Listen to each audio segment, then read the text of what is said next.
त्या घटनेचा शिल्पकार झालं बाप माझ, बाईकोट्याचा साज आमचा ताज भीम माझ, दिन दुबळ्याची हाक काळ जात भीम माझ, बाईकोट्याचा साज आमचा ताज भीम माझ, दिन दुबळ्याची हाक काळ जात भीम माझ।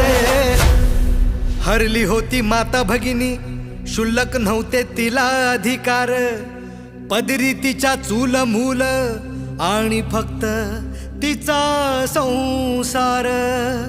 हक्कामध्ये तिच्या उभी होती भिंत या समाजाची, त्या हिंदू कोडबिलाने केला तिच्या जीवनाचा उद्धार। आज फोडती या डरकाळी उठवून आवाज, बाईकोट्याचा साज आमचा ताज भीम माझ, दिन दुबळ्याची हाक काळ जात भीम माझ, बाईकोट्याचा साज आमचा ताज